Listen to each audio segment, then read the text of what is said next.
Benvidos a todos e a todas. Temos hoxe o enorme placer de contar coa Asociación de Ateiristas de Galicia, o seu presidente, o Miguel Anxo Seixas, presidente da Fundación Castelao. Veñen de realizar un pequeno roteiro de Castelao, espero que fose do seu agrado, e un pouco máis. Falamos un pouquiño antes no Concello, darlle a benvida, aproveitando que parece que nos vai respetar un pouquiño o tempo. Espero que fose do seu agrado a Vila Rianxeira. Esperamos volver a velos aquí. Teremos varias intervencións. A continuación falará Miguel Anxo, cerrará o señor Rivadulla, e sen máis, moitas gracias por vir e disfrutade do pobo rianxeiro e da vila natal de Castelao. Moitas gracias.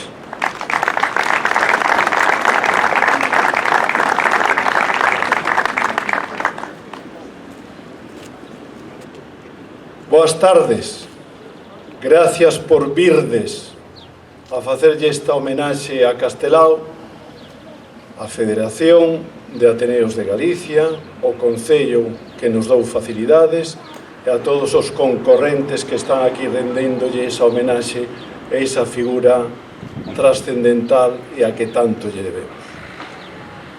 Castelao forma parte desa eximia serie de galegos que loitaron por defender unha lingua e unha cultura e por ser valedores da dignidade dun pobo. Castelao nace en Rianxo, danlle a vida en Rianxo en xaneiro de 1886. Aquí formouse, aquí bateu coa realidade, aquí aprendeu a ver, aprendeu a debuxar porque era autodidacta, aprendeu a escribir nunha lingua que era a súa e noutra que non era a súa. El intentou levar esa realidade aos seus textos e aos seus dibuixos, pero quería máis, quería dibuxala e escribila para entendela, pero tamén para transformala. Quere un mundo mellor, quere un mundo máis perfecto. Sabe que a injustiza reina no mundo e súmase a eses valentes para cambiar a realidade. É un grande escritor en lingua galega. Os seus relatos son eximios. Os seus dibuxos vanlle dar moita sona. Vai conxugar o debuxo xunto coa escritura. Ele é o creador da Cousa en 1920, ese microtexto acompañado con a ilustración. Pero o máis interesante para min de Castelao é que quere conectar co pobo galego, quere conectar cos excluídos, quere conectar con esas persoas que non tiñan categoría ou que non merecían o respeto da cultura alta. El quere comunicarse co pobo, por eso fai unha serie de dibuxos que se van chamar Cousas da Vida para comunicar e para chegar a ese pobo. Desde 1914 empeza a facer para a prensa Cousas da Vida, que é unha maneira de achegarse ao pobo. E como se achega? A través dos xornais, a través da prensa que era o máis barato. El era un home que quería ser paisaxista, que quería ser pintor, que podía formar parte da élite. Sin embargo, escolle o xornal para que os galegos podan ler e ver os seus dibuxos, para que os galegos pensen, porque os dibuxos de Castelao é ese enxeño e esa reflexión que fai chegar a xente para que entre todos fagamos unha Galicia moito mellor.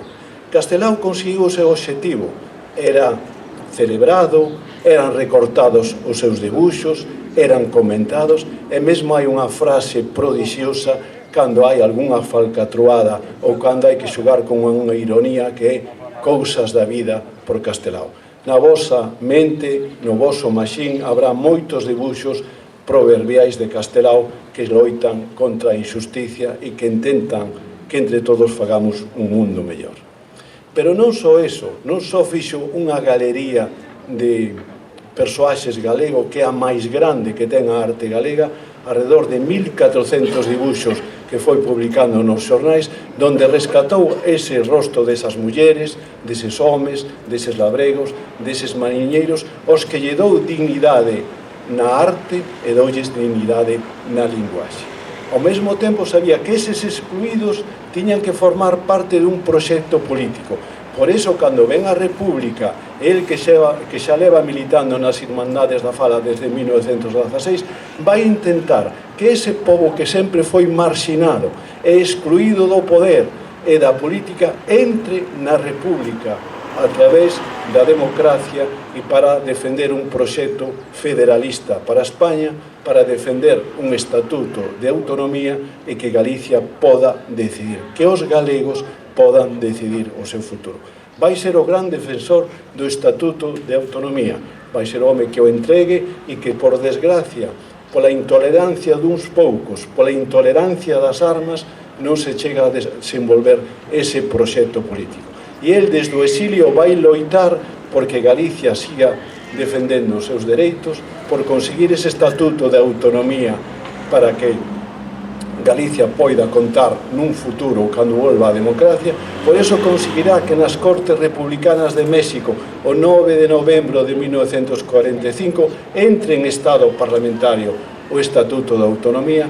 En parte, a autonomía que nós lle debemos ven dese esforzo titánico, único, dun home con dificultades de visión que vai loitar porque Galicia teña os seus dereitos recoñecidos na Constitución.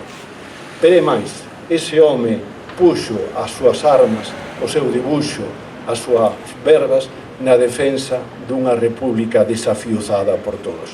Foi o dibuixante que fixo eses 3 álbums de guerra que son unha denuncia da injusticia, esa denuncia das atrocidades que se facía contra un goberno lexítimo e que son uns álbums que circularon polo mundo nos selos de correos, onde está a derradeira lección do mestre, onde o mundo puido ver a través dos ollos de Castelao esa injusticia e onde el buscou a injusticia. E o povo quixo a Castelao, por eso o nomeou símbolo de Galicia. Por eso Castelao xunto con Rosalía son 2 símbolos indiscutibles de Galicia.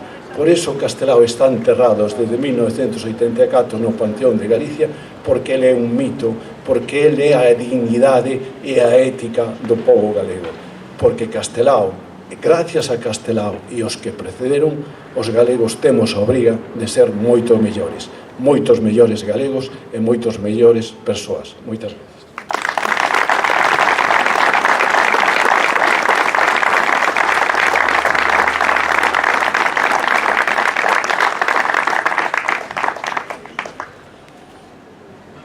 Señor Concelleiro, membros da Corporación Municipal, representantes dos Ateneos, veciños e veciñas de Rianxo, ateneístas de Galicia, amigos e amigos.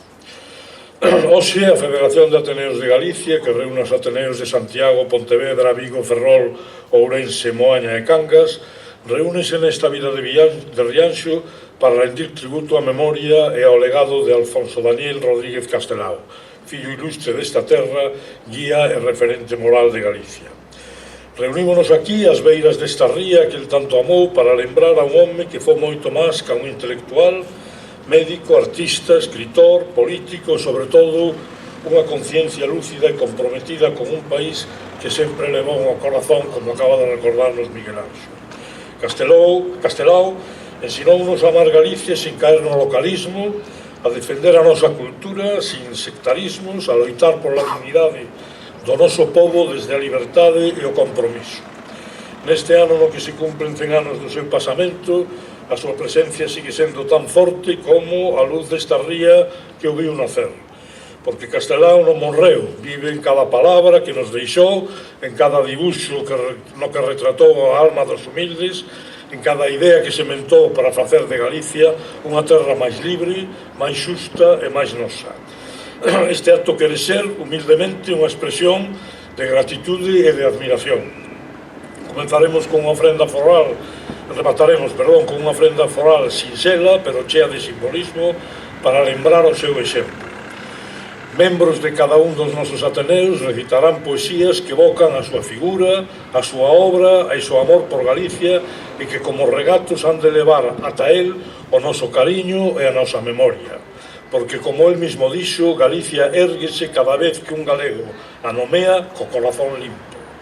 Con estas palabras queremos entre todos poñer voz á emoción compartida e a memoria viva que nos une alrededor da súa herdanza. Castelao sigue a ser un faro que nos alumea, un símbolo de Galicia que soñamos, libre, culta, solidaria e xusta. E hoxe en Rianxo sentimos con forza esa chamada á responsabilidade e a compromiso que nos deixou.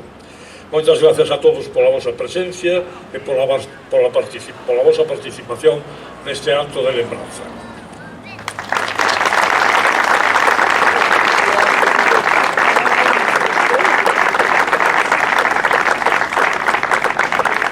Ben, a continuación vamos a dar a palabra aos poetas que van a facer un acto de homenaxe á figura de Castelao coa lectura das súas propias poesías ou dos propios autores.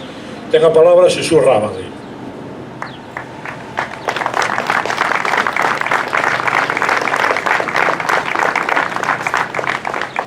Quixen rescatar este poema de 2013 ante Castelao. Titúlase Palestina. Fadua Tucán di, ese poeta palestino, é absolutamente desprezable sentarse a escribir hoxe. Ámote, Palestina, velliña violada, espello fiel das patrias abatidas e dos povos negados, íntima causa miña.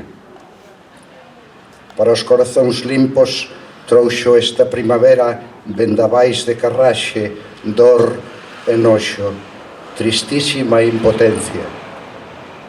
En Gaza e Cisxordania sangra en ferida aberta a pel da terra, como en Xabra e Xatila, no indignísimo asedio de Ramala, nos corpos inmolados de Hamas e da Xihad Islámica, fala o terror, fala o poder dos amos no exterminio total, en Palestina, nas masacres Far West, nos Sharon sanguinarios, nos hipócritas con muro protector e tanques na esplanada das mesquitas, na corrupción moral dun pobo unánime que foi éxodo e vítima e que hoxe esquece amnésico a inquina do verdugo e os horrores dos fornos crematorios. Fala o terror nos cínicos gobernos autistas europeos, na cacería do cheerleader Trump. Falan, conxura e mal, clama a traxedia. Hai un século xa que dura o drama, que o belicismo universal do yanqui rende tributo en permanente guerra a un deus fanático en acción de gracias. Foi en Xerusalén, na Plus, en Acre, a pérfida Sion tomou as terras da nación palestina e vilou o espazo co aplauso da Albión pérfida.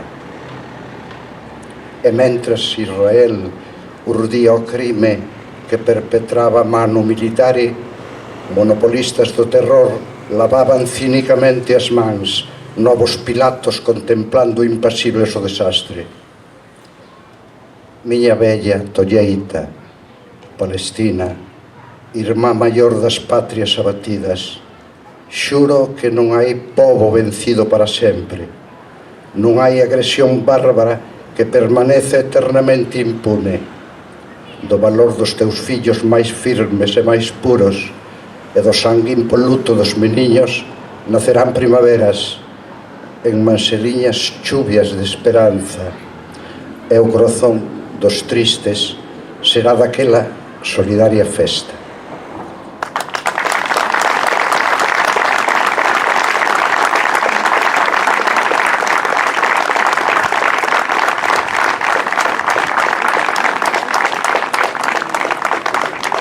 continuación ten a palabra Luísa do Ateneo de Vigo.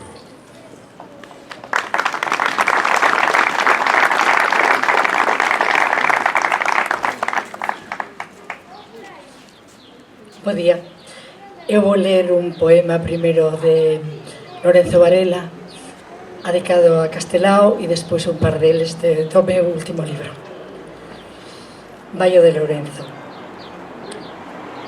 Cando cheguen os tempos non chegados, cando canten as mans traballadoras nas doídas manceiras dos arados e nas salgadas redes pescadoras, Galicia, Ceibe, tallará o teu nome nas alturas do pórtico da gloria, para que falen os anxos con un home que leva a patria inteira na memoria. Unha nova Galicia se encadea, que non exportará máis sangue humana, nin asoballará unha man allea. Unha Galicia nova, a de mañán, que xa ven alborando, xa clarea. No peito arrolará teu soño, irmán.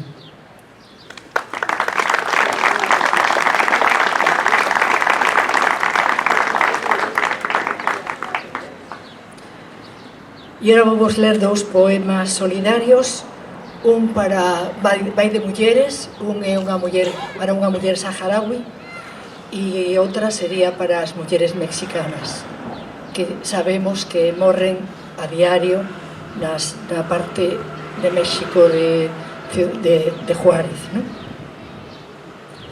Vai para Erguía, dos campamentos de Tinduf. Atrás quedaron a terra invadida, as amigas, o esposo, o fillo colgado no colo.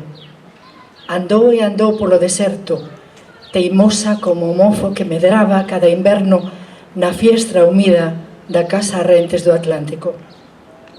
Sede, habanos perforados polas balas, queimados polo napal, a mirada apegada ao medo. Sede, sede, recordos do éxodo polo Sáhara. O pan de pita do oasis sabe a tardes da amizade. Os mosquitos agardan polo banquete nocturno. Augas quentes de ferro en piscinas compartidas cos animais, os músculos adormecidos das costas reclamando atención sempre. Milleiros de modestas estrelas alumean o deserto, sen a soberbia cegadora do sol. Luz desvelada. A música inunda o solpor, nanas para soñar, mirando o ceo. Pechada agora na inmensidade da jamada, sente que o barco dentro da botella debece por unha saída ao mar.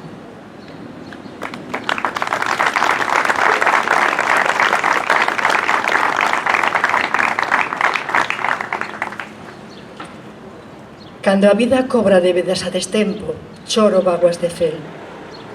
Rapazas cos soños por estrear, ao volveren cos pés esmagados das longas xornadas de traballo nas maquilas. Catrinas involuntarias, peonias machucadas polos touros.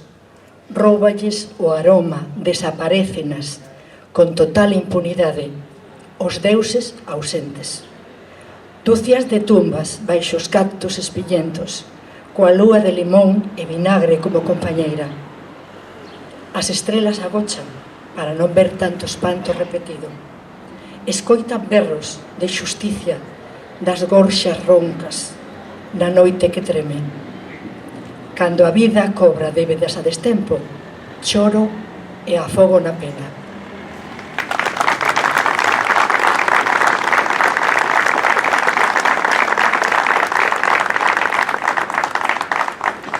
A continuación ten a palabra Ramón Blanco do Ateneo de Pontevedra.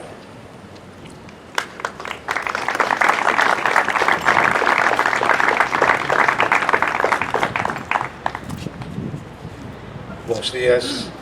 Para esta xornada públicamente a primeira deste grupo de ilustrados galegos que integramos os Ateneos de Galicia, se escribiron unhas verbas da cidade de Olérez, pero estas verbas están no vento, non chegaron, por motivos desgraciados, as verbas están voando, e ese será un misterio de cal eran as verbas para hoxe. Como membro do Ateneo de Pontevedra, quero decir unha cousa: Galicia será a miña xeneración quen te salve.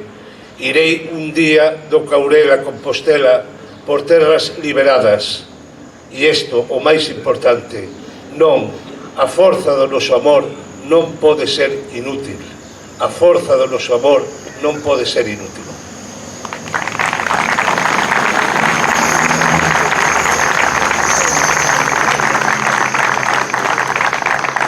E a continuación, Xavier Pardo, Ateneo de Vigo.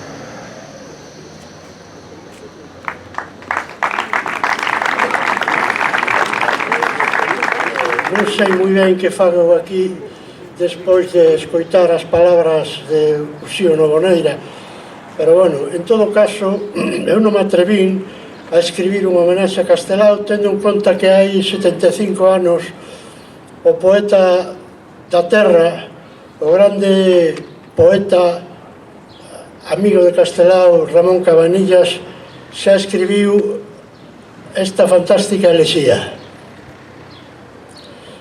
Na morte de Castelao, irmán Daniel, na praia de Rianxo caían como vaguas as estrelas, espallaban teus aires derradeiros bruantes ventos das andinas serras, e ondas galgantes en clamor, chegadas da pratense ribeira, contaban no areeiro que te foras, da sereidade pola plan vereda, o camiño que nunca se desanda, o vieiro sin fin. Na noite pecha, entrei pinal adiante medollento a alma dun feitizo prisioneira. Fungaban os ramallos un responso, brillaba a frouma verdecente acesa en velorio de honra teu relembro. Ergueitas cara ao ceo, as ponlas, era cada pino un cruceiro, labra señal da túa man mestra, e aquel forte lanzal que tempos idos escoitou a túa prácida conversa, co sabedor e xurdío por fundador de voces milagreiras, inquiriu en dorido desespero. De que morto me reo a nosa prenda, atravesou meu peito a dor punxente, esguío de seta e díxenlle da verdade cru, tinguindo unha pinga de sangre en cada verba. Morreu do mal dos voces generosos, morreu de amor á terra.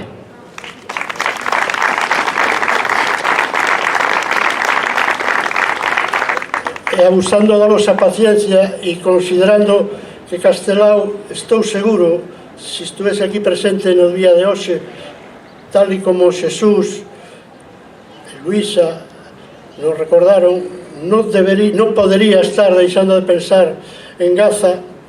Voume permitir leervos a ladaíña do muro.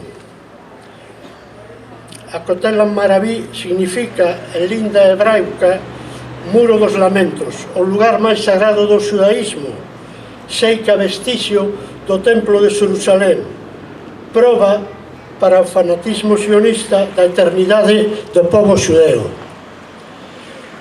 A ladaíña do muro di así: a santa tradición ergueu as pedras, entalou os perfis de cada crollo e fixo pano opaco ante os ollos, para que o noso lamento fose eternamente noso, a Cotela Maraví dignos que somos.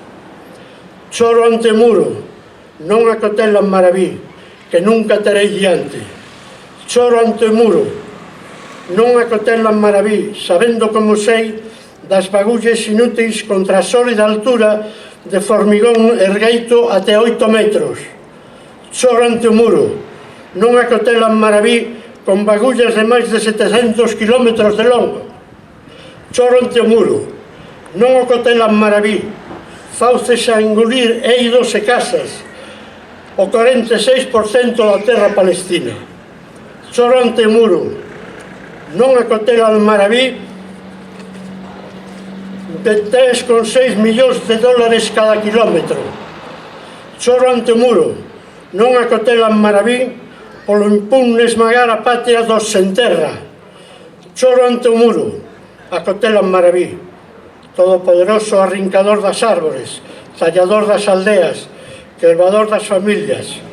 Choro ante o muro, non a Cotela Maraví, usurpador dos mananciais e destructor das terras de labor. Chora ante o muro, acotela Maraví, o invasor dos lugares, confiscador dos pozos. Chora ante o muro, non acotela Maraví, carcereiro de familias sentís, non escollidas. Chora ante o muro, non acotela Maraví, o bate triunfante do pobo de Israel, pobo elexido.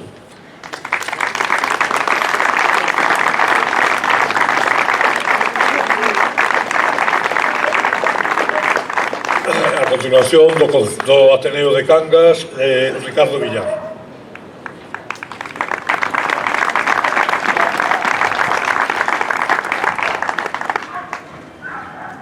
Bos días.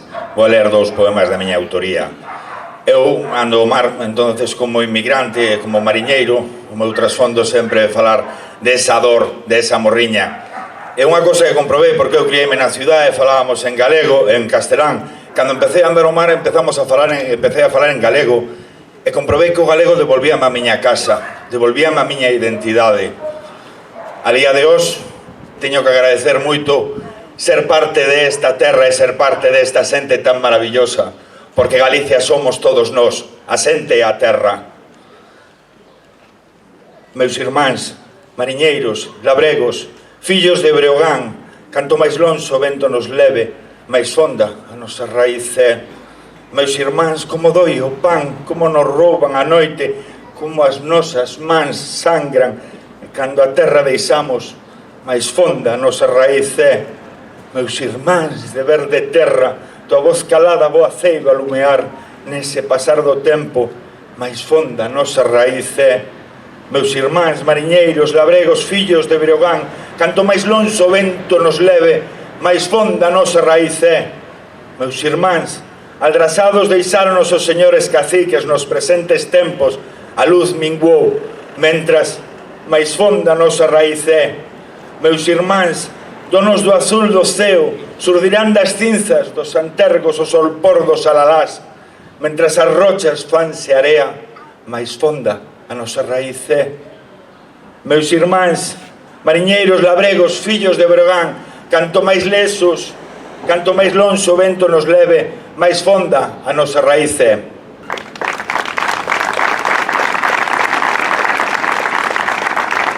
E agora, con permiso, vou a ler o meu poema favorito de todos que levo escrito. Este é un poema que é un homenaje a todas esas mulleres. Cando nos marchamos a traballar, o pilar, o sustento, a viga que leva toda esa familia son nosas mulleres. E o traballo e a paciencia que pasan, a veces non temos o coraxe de reconocerlo e sacarlle o sombreiro e decir, ole por todas vos, que non estamos, pero a vida continúa. A muller do mariñeiro máis forte co ferro, máis frágil co cristal. Ela loita cos demos, sen o marido no fogar, cría os fillos, sen ninguén en quen se apoiar. A muller do mariñeiro sabe o que é o amar de alguén que está moi lonxe do seu querido fogar. Ela, que nas noites de lúa pras estrelas se está a ollar e sinte no vento a voz do home na alta mar. A muller do mariñeiro, ela si sabe loitar, porque de peito se bota a formar un fogar, sen o pilar do seu home, que nas ondas está a bailar. Moitas grazas.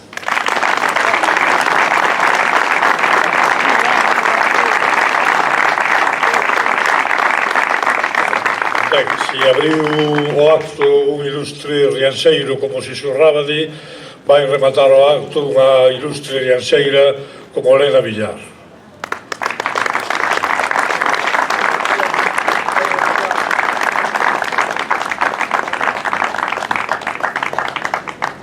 Moi bons días.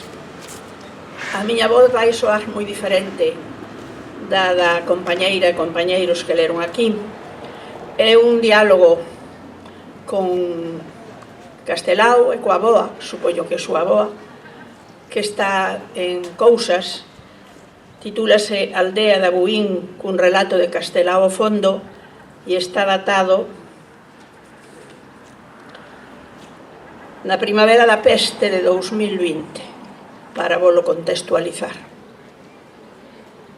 Entregas centenarias que guían na incerteza do noso camiñar cara ao descoñecido, camiños que sentiron a epopea da fame, adeuses e chegadas, loitos e casamentos, gastados polo tempo, nas raíces espidas amostran nosos medos, herdo da humanidade, os monstruos asexantes no oculto actualizando o fondo revoltallo da gran memoria atávica.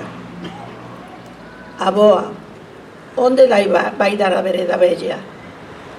Non vai a ningures, meu meniño. O camiño esquecido pintado en traza e letra, co que ves ensinarnos como coutar a culpa, o pecado e o medo quizabes a unha peste, chamou tamén por min a triste primavera. Os deuses vingadores levámolos no sangue e tripan as vereas cos nosos propios pés, para amansar o medo rebuscando nas beiras, tenrura lenitiva en marco expiatorio. Os do lugar, armados, roubaron a armenteira, o capitán a volta escondeu a riqueza para despois partila e morreu esa noite, deixando-a soterrada. Logo veu o castigo.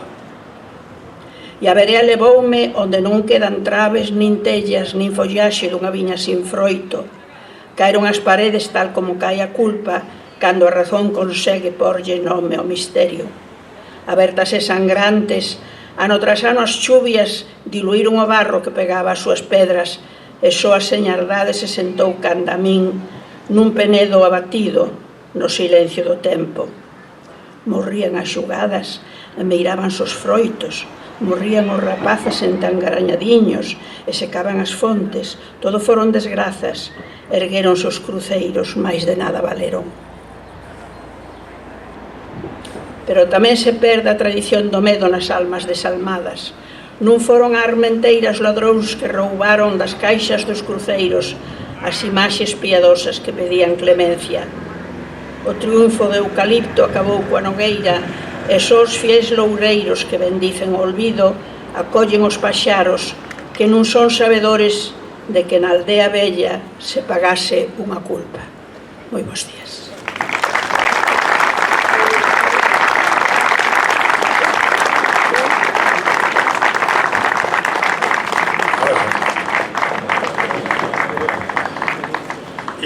Imos rematar o acto con unha ofrenda floral en estatua de Castelao, feita polo presidente da Fundación Castelao e polo concelleiro.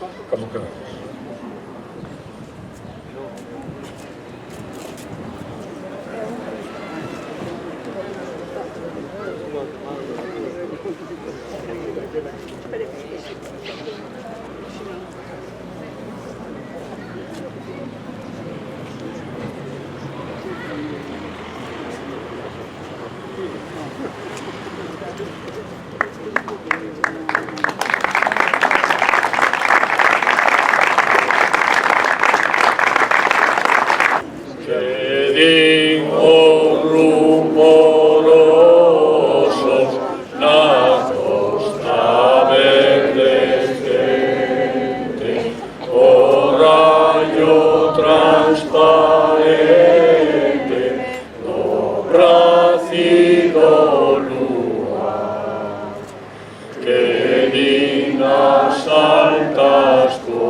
Donde estáis que